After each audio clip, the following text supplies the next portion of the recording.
Well, 2014 was a busy year for me. I traveled quite a bit from West Africa to Southern Africa and then to East Africa.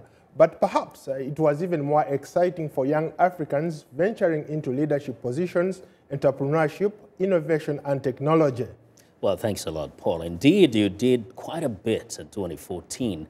And talking about the young Africans, you know, the year started somewhere in the middle of it with a very exciting time in Washington when you had how many Yali fellows invited to the United States, congregating here in Washington. I think that was really a show of Africa's present and future, isn't it? Absolutely. I think that was one of the best things that probably happened to young Africans on the continent. Everywhere I went, people were making reference of the Yali 2014 and how much of an impact it had on the continent. Yes, so it just make it clear, Young African Leaders Initiative, for those who may not remember what that is. So this brought in like young innovators, entrepreneurs, into the United States to learn skills on management and entrepreneurship.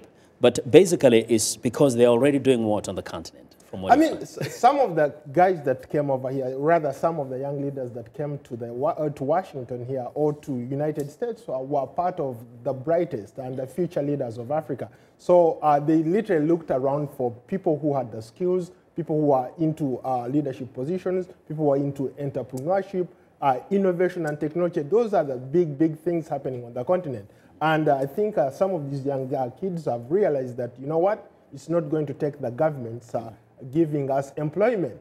These people are going out creating their own jobs. And that's what I found fascinating throughout my travels on the continent. And actually, the Yali Fellows were just a small representation of thousands of kids across the continent, or young people, who never got the opportunity to come. It was a very rigorous process. But as you traveled around and did a number of stories, can you mention a few very specific cases of young people you met who are doing amazing things on the continent? I mean, the one remarkable guy maybe I can point to was a young guy in Malawi, Mixon Falwaki. This is a guy who invented a Padoka charger.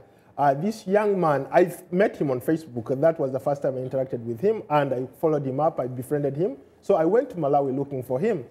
He had created this great innovation that uses a dynamo to charge a phone. So somehow he configured, he managed how to make it into a charger. And that's what was interesting about him. And later on, he went and competed at an international level and won the competition. So he was he was voted the best among all innovations. He was voted the best candidate. Yeah, and so we have innovations in all areas. We have kids who are doing a lot in IT, but there are others who are also kind of even working in the areas of agriculture, trying to figure out the best way to transform, you know, doing business in Africa, agriculture in Africa, is right? Yes.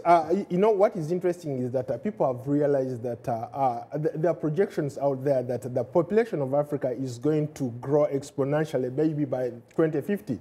Most countries are projecting that the populations of those countries are going to double. Yeah. And everybody wants food or needs food. So most people who are smart are actually venturing into agriculture. And I think agriculture is going to be the big thing come 2015 and going forward. Everybody's going to need food. But I think one of the other key things we observe throughout the year, and which might be manifest even as we move forward, is that the young Africans are not waiting for governments to do things for them. Of course, they're calling out and hoping that the government can create and build the infrastructure that will help them build the kind of businesses and futures that they desire. But they're not waiting.